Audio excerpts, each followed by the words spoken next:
এবার ক্লাস্টার বোমা বহনকারী ক্ষেপণাস্ত্র ছুড়েছে ইরান। বিস্তারিত দেখুন অগ্রযাত্রা ডেস্ক রিপোর্টে। বৃহস্পতিবার ১৯ জুন সকালে ইরানের ছোড়া অন্তত একটি ব্যালিস্টিক ক্ষেপণাস্ত্রে ক্লাস্টার বোমার ওয়ারহেড ছিল বলে দাবি করেছে ইসরায়েলের প্রতিরক্ষা বাহিনী আইডিএফ। এটিকে এক সপ্তাহ ধরে চলা সংঘাতে একটি বিপজ্জনক মোড় হিসেবে দেখা হচ্ছে। আইডিএফ হোম ফ্রন্ট কমান্ড জানিয়েছে, ক্ষেপণাস্ত্রটির ওয়ারহেডটি প্রায় ৭ কিলোমিটার উচ্চতায় নামার সময় বিভক্ত হয়ে যায় এবং ৮ কিলোমিটার ব্যাসার্ধে সেটি থেকে প্রায় ২০টি ছোট গোলা ছড়িয়ে পড়ে। খবর টাইমস অফ ইসরায়েলের।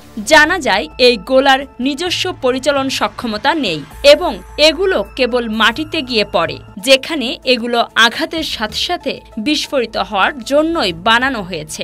ইসরায়েলি একজন সামরিক কর্মকর্তা বলেছেন, এ ধরনের ক্ষেপণাস্ত্র ইরানের অন্যান্য ব্যালিস্টিক ক্ষেপণাস্ত্র ওয়ারহেডের তুলনায় অনেক বিস্তৃত অঞ্চলের জন্য হুমকি স্বরূপ। প্রতিবেদন মতে প্রায় ২.৫ কিলোমিটার ওজনের বিস্ফোরক ওয়ারহেড সহ একটি ছোট গোলা আজর শহরের কেন্দ্রীয় শহরে একটি বাড়িতে আঘাত করে, যার ফলে একটি ছোট রকেটের সমান ক্ষতি হয়। ইসরায়েলি ওই সামরিক কর্মকর্তার মতে, ইরানের অন্যান্য অনেক গোলাবারুদ বিস্ফোরিত হয়নি, তবে অবিস্ফোরিত বোমাও বিপজ্জনক বলে জানিয়েছেন তিনি।